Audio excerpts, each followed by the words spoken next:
2025 के बाबा के अनमोल मधुर महावाक्य सुनेंगे।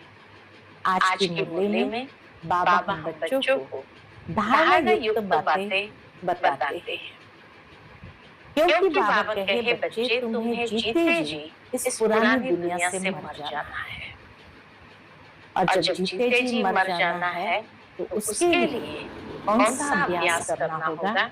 जितना हो सके देही अभिमानी रहने का अभ्यास करना होगा। सवेरे सवेरे उठकर अच्छा पुरुषार्थ करना है। एक बात को याद करने का पुरुषार्थ करना है। लक्ष्य रहे कि कोई भी देहधारी की याद न आए। निरंतर बाप और 84 के चक्र को याद करो तो भी बाबा कहे अहो सौभाग्य कहेंगे।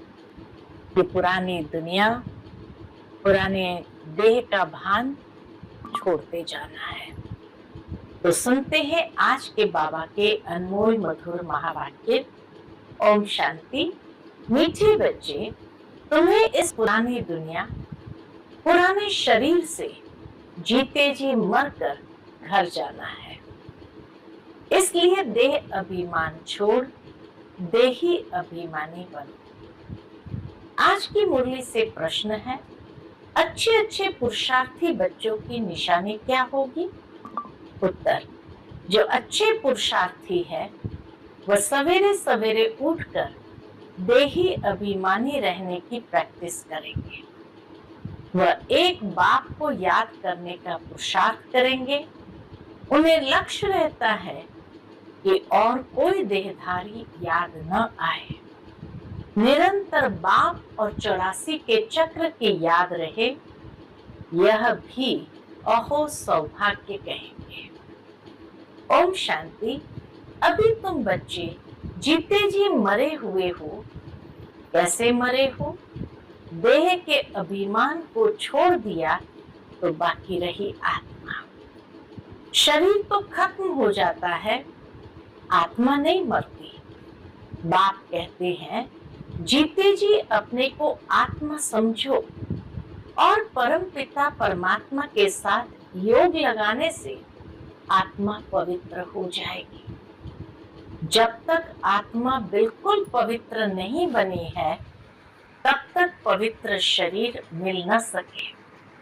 आत्मा पवित्र बन गई तो फिर यह पुराना शरीर आप ही छूट जाएगा। जैसे सर्प की खाल, बाबा के जैसे सर्प अपनी खाल को छोड़ देता है, ऐसे आप ही ये पुराना शरीर भी छूट जाएगा। जैसे सर्प की खाल ऑटोमेटिकली छूट जाती है, उनसे ममत्व मिट जाता है। वह जानता है हमको नई खल मिलती है, पुरानी उतर जाएगी। हर एक को अपनी अपनी बुद्धि तो होती है ना। अभी तुम बच्चे समझते हो हम जीते जी इस पुरानी दुनिया से, पुराने शरीर से मर चुके हैं। फिर तुम आत्माएं भी शरीर छोड़ कहाँ जाएंगी। अपने घर। पहले पहले तो ये पक्का याद करना है, हम आत्मा है, शरीर नहीं। पहले पहले ये बात पक्का याद रखना है, हम आत्मा है, शरीर। सारी यहाँ करनी है।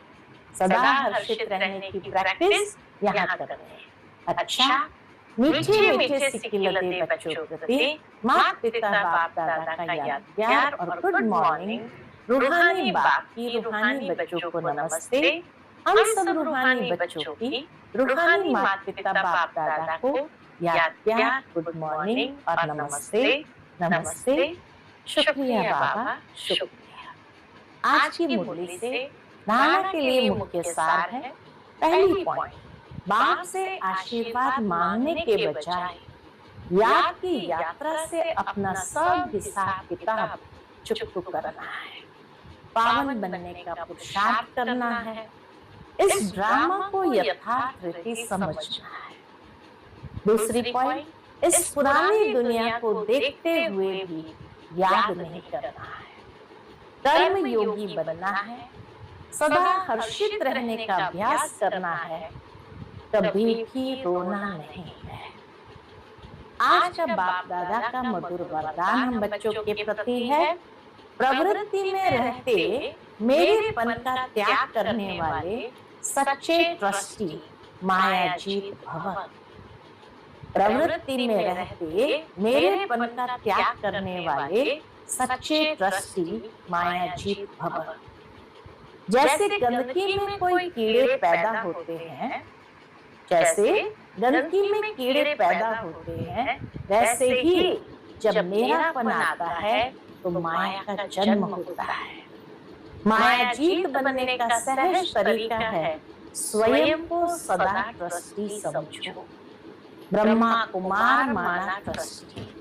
ट्रस्टी की किसी में भी अटैचमेंट नहीं होती, क्योंकि उनमें मेरापन नहीं होता।